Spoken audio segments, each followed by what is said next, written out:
बातमीपत्रात आता पाहूयात गल्लीपासून ते दिल्लीपर्यंतच्या ताज्या घडामोडींचा धावता आढावा।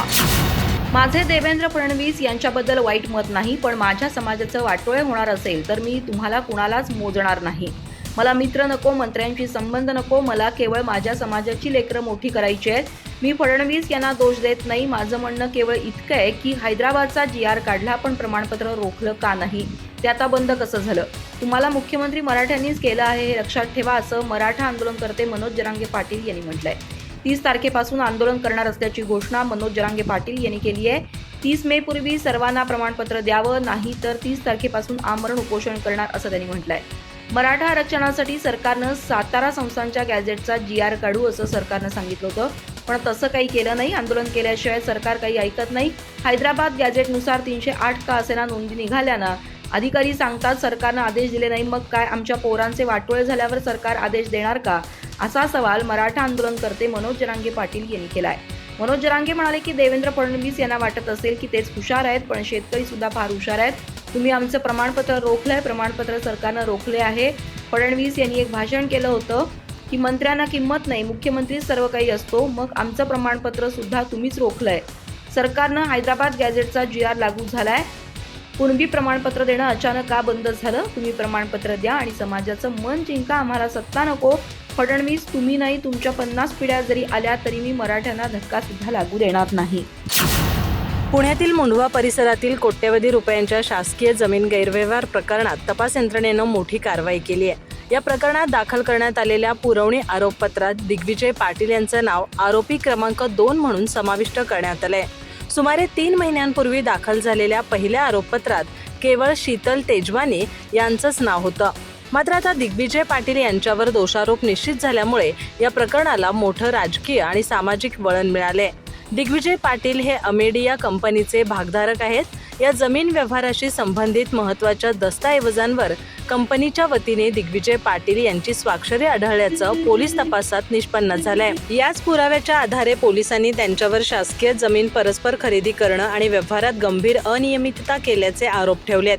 या घडामोडींवर प्रसिद्ध सामाजिक कार्यकर्त्या अंजली दमानिया यांनी अत्यंत गंभीर आरोप केलेत। दमानिया म्हणाल्या की या संपूर्ण गैरव्यवहाराचा खरा मास्टरमाइंड पार्थ पवारच आहे। गेल्या 3 ते 4 वर्षापासून या 40 एकर जमिनीवर त्यांची नजर होती। हा व्यवहार पार्थ यांनी केला नसून केवळ दिग्विजय यांनी केलाय, हे कोणालाही पटणारं नाही। या प्रकरणात दिग्विजय पाटील यांचा वाटा केवळ 1% तर पार्थ पवार 99% भागीदार आहे। पुढे बोलताना त्यांनी दिग्विजय यांच्यावर झालेली कारवाई हे भाजप आणि सुनील तटकरे गटाचे एक राजकीय षडयंत्र असल्याचाही दावा केला। महाराष्ट्राच्या राजकारणात राष्ट्रवादी काँग्रेसमधील अंतर्गत हालचाली पुन्हा एकदा चर्चेच्या केंद्रस्थानी आल्या आहेत। सत्ताधारी राष्ट्रवादी काँग्रेसच्या अध्यक्षा तथा उपमुख्यमंत्री सुनेत्रा पवार यांनी पक्षाच्या कार्यकारिणीतून ज्येष्ठ नेते प्रफुल्ल पटेल आणि सुनील तटकरे यांना डावलल्याच्या चर्चेनं राजकीय वर्तुळात खळबळ उडाली आहे। मंत्री अनिल पाटील यांनी हे वृत्त फेटाळलं असलं तरी त्यानंतर घडलेल्या राजकीय भेटीगाठी आणि सूचक विधानांमुळे या चर्चेला अधिक धार मिळाली आहे। विशेष म्हणजे या घडामोडींकडे केवळ संघटनात्मक बदल म्हणून पाहिलं जात नाही, तर त्यामागे राष्ट्रवादीतील नव्या नेतृत्वाचं केंद्रीकरण, कौटुंबिक राजकारणाचा वाढता प्रभाव आणि जुन्या पिढीतील नेत्यांची अस्वस्थता असे अनेक पदर दिसून येत आहेत। त्यातच पटेल आणि तटकरेंनी घेतलेली शरद पवारांची भेट आणि त्यानंतर पवारांनी या दोघांची केलेली प्रशंसा यामुळेही राजकीय चर्चांना नवा रंग मिळालाय।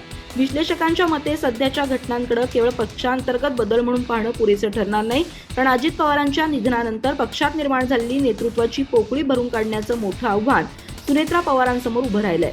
आतापर्यंत अजित पवार हे निर्णयक्षम, आक्रमक आणि पक्ष संघटनेवर पकड असलेलं नेतृत्व म्हणून ओळखलं जात होतं। आता त्यांच्या अनुपस्थितीत पक्षात अधिकारांचे नवीन केंद्र निर्माण होणं अपरिहार्य आहे। सरन्यायाधीश सूर्यकांत यांनी एका प्रकरणात सुनावणी करताना बेरोजगार तरुणांची तुलना झुरळाशी केली। काही बेरोजगार तरुण झुरळासारखे असतात, जे मीडिया, सोशल मीडिया किंवा RTI कार्यकर्ते बनून व्यवस्थेवरच हल्ले करतात, असं ते म्हणाले होते। त्यांच्या या विधानाचे राज्याच्या राजकीय वर्तुळासह विविध क्षेत्रातील जाणकारांनी संमिश्र मत व्यक्त केलंय। भारतात आपले विचार प्रकट करणाऱ्यांची तुलना झुरळाशी करणं अजिबात स्वीकारार्ह नाही। अशा प्रकारची भाषा कमालीची असहिष्णुता दर्शवते, अशी एकंदरीत भावना या प्रकरणी व्यक्त केली जाते। राष्ट्रवादी काँग्रेस शरदचंद्र पवार पक्षाचे आमदार रोहित पवार यांनीही या प्रकरणी आपलं मत व्यक्त केलंय।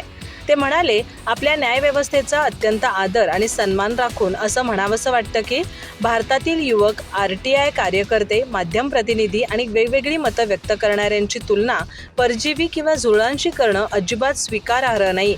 कारण अशा प्रकारची भाषा ही टीका करणाऱ्यांबद्दल आणि प्रश्न विचारण्याबद्दल कमालीची असहिष्णुता दर्शवते. न्यायालयाने केलेली टिप्पणी बनावट पदवीधारकांविषयीच्या आणि वरिष्ठ वकील दर्जा देण्यासंबंधीच्या याचिकेच्या संदर्भात करण्यात आली असली तरी त्यात बेरोजगार युवक आणि RTI कार्यकर्त्यांचाही त्यात तराजूत तोलणं योग्य वाटत नाही. भ्रष्टाचार उघड करणारा RTI कार्यकर्ता, पारदर्शकतेवर प्रश्न उपस्थित करणारा कायदेविषयक पत्रकार आणि सत्तेला सत्य सांगणारा विद्यार्थी हे परजीवी किंवा झुरळ नाहीत, तर तेच लोकशाहीचे खरे आधारस्तंभ आहेत, असं आधी आपण सर्वांनीच लक्षात घेण्याची गरज आहे. अजित पवार यांच्या निधनानंतर राष्ट्रवादी काँग्रेस अजित पवार गटातील नेतृत्वाची धुरा सुनेत्रा पवार यांनी आपल्या हातात घेतली आहे. मात्र पक्षात सर्व काही सुरळीत नसल्याचं चित्र सध्या समोर येत आहे. नव्या संघटनात्मक बदलानंतर पक्षांतर्गत नाराजी वाढत असल्याच्या चर्चा रंगू लागल्या आहेत. पार्थ पवार आणि जय पवार यांच्याकडे महत्त्वाची जबाबदारी देण्यात आल्यानंतर अनेक वरिष्ठ नेत्यांमध्ये अस्वस्थता निर्माण झाल्याचं बोललं जात आहे. याच पार्श्वभूमीवर खासदार सुनील तटकरे यांनी केलेल्या वक्तव्यामुळे राजकीय वर्तुळात नव्या चर्चांना उधाण आलंय. राष्ट्रवादी काँग्रेसमधील एका वरिष्ठ नेत्यानं पार्थ पवार यांच्याबाबत थेट शरद पवार यांच्याकडे नाराजी व्यक्त केल्याची माहिती समोर आली होती. कुटुंब प्रमुख म्हणून पार्थ पवारांना समज द्यावी अशी मागणी त्या नेत्यानं केल्याचं सांगितलं जात आहे. त्याचवेळी प्रफुल्ल पटेल आणि सुनील तटकरे हे देखील पक्षातील घडामोडींमुळे नाराज असल्याच्या चर्चा सुरू आहेत. काही दिवसांपूर्वी सुनील तटकरे यांनी अचानक शरद पवार यांच्या भेटीसाठी सिल्वर ओकवर हजेरी लावली होती. या भेटीनंतर त्यांनी फक्त शरद पवार यांच्या प्रकृतीची विचारपूस करण्यासाठी असल्याचं सांगितलं होतं. मात्र या भेटीमागे राजकीय अर्थ शोधले जाऊ लागलेत. दरम्यान या सर्व घडामोडींमध्ये आता सुनील तटकरेंनी केलेलं वक्तव्य विशेष चर्चेत आलंय. माझा 42 वर्षांचा राजकीय प्रवास आहे. मला जेव्हा बोलायचं असेल तेव्हा मी नक्की बोलेन, असं सूचक विधान त्यांनी केलं. पुढे बोलताना त्यांनी सांगितलं की अजित पवार यांच्या निधनानंतर राष्ट्रवादी काँग्रेस पक्ष अधिक मजबूत करण्याचे आमचे उद्दिष्ट आहे. योग्य वेळ आल्यावर मी माझी भूमिका स्पष्ट करेन, असंही तटकरे यांनी म्हटल्यानं त्यांच्या वक्तव्याचे अनेक अर्थ काढले जात आहेत. राज्यात कृषी निष्ठीवंताबाबत तक्रारीसाठी कृषी आयुक्तालय स्तरावर नियंत्रण कक्ष स्थापन करण्यात आला असून या ठिकाणी शेतकऱ्यांना व्हॉट्सअपद्वारे किंवा टोल फ्री क्रमांकावर संपर्क साधून तक्रार नोंदवता येणार असल्याचं कृषी आयुक्तालयाच्या सूत्रांनी सांगितलंय. राज्यात आगामी खरीप हंगामासाठी शेतकऱ्यांची तयारी सुरू झाली आहे. सध्या शेतात मशागतीचं काम पूर्ण करण्यात आलं असून काही ठिकाणी शेतकऱ्यांकडून खताची तसंच बियाणांची खरेदी केली जात असल्याचं चित्र आहे. बियाणं आणि खते भरून ठेवल्यामुळे पेरणी योग्य पाऊस झाल्यानंतर तातडीने पेरणी करता येणं शक्य होणार आहे. त्या दृष्टीने शेतकऱ्यांनी तयारी चालवली आहे. दरम्यान आगामी खरीप हंगामाच्या पार्श्वभूमीवर शेतकऱ्यांना बियाणं, खतं आणि कीटकनाशकं या निविष्ठांचा वेळेत, गुणवत्तापूर्ण आणि मुबलक प्रमाणात पुरवठा उपलब्ध व्हावा यासाठी कृषी विभागामार्फत विविध उपाययोजना करण्यात येत आहेत. त्यासाठी कृषी आयुक्तांनी घेतलेल्या आढावा बैठकीत राज्यातील शेतकरी, वितरक आणि विक्रेत्यांना क्षेत्रीय स्तरावर येणाऱ्या विविध अडचणींचं निवारण करण्यासाठी सूचना दिल्या होत्या. त्यानुसार आयुक्तालय स्तरावर विशेष नियंत्रण कक्ष स्थापन करण्यात आला असून शेतकरी, वितरक आणि विक्रेत्यांसाठी संपर्कासाठी व्हॉट्सअप क्रमांक 98 22 44 66 55 उपलब्ध करून देण्यात आला आहे. तसंच कृषी विभागाचा टोल फ्री क्रमांक 18 00 23 34 000 यावर देखील संपर्क साधता येणार आहे. यासोबतच बियाणं, खतं आणि कीटकनाशकांच्या गुणवत्ता, किंमत, साठेबाजी, लिंकिंग किंवा इतर संबंधित अडचणी किंवा तक्रारी नोंदवता येतील. तक्रार नोंदवताना संबंधितांनी आपले नाव, संपूर्ण पत्ता, संपर्क क्रमांक तसंच अडचण किंवा तक्रारीचा संक्षिप्त तपशील नमूद करावा. सदर माहिती कोऱ्या कागदावर लिहून त्याचा फोटो व्हॉट्सअप किंवा ईमेलवर पाठवल्यास तक्रारीचं निराकरण करणं अधिक सोयीस्कर होणार असल्याचं कृषी विभागानं स्पष्ट केलं आहे. राष्ट्रवादी काँग्रेस शरदचंद्र पवार पक्षाच्या महिला आघाडीच्या प्रदेशाध्यक्षा रोहिणी खडसे यांनी मंत्र्यांकडून धडाधड खरेदी करण्यात येणाऱ्या EV कारवर उपरोधिक टिप्पणी केली आहे. पंतप्रधान नरेंद्र मोदींच्या आवाहनानंतर सर्वच मंत्री नव्या कोऱ्या EV कार खरेदी करतायत. सर्वांनीच EV वापरण्यास सुरुवात केली तर काही दिवसात राज्यातील 7 तासांचं लोड शेडिंग 15-16 तासांवर पोहोचेल अशी भीती त्यांनी व्यक्त केली. इराण-अमेरिका युद्धामुळे देशात इंधन टंचाई निर्माण झाली आहे. पंतप्रधान नरेंद्र मोदी यांनी या प्रकरणी उपाय म्हणून जनतेला पेट्रोल डिझेलचा वापर कमी करण्याचं आवाहन केलं.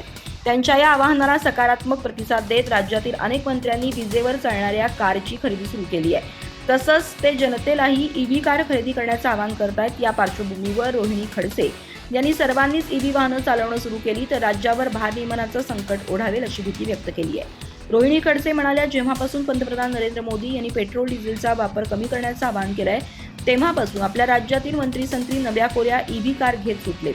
लोकांना हे एक प्रकारे ईव्ही कार घेण्याचं आवाहन करत आहेत. आज पावसाळा तोंडावर आहे, पेरणीचे दिवस सुरू झालेत. या अत्यंत गरजेच्या काळात माझ्या शेतकऱ्याला 8-8 तास लोड शेडिंगचा त्रास सहन करावा लागतोय.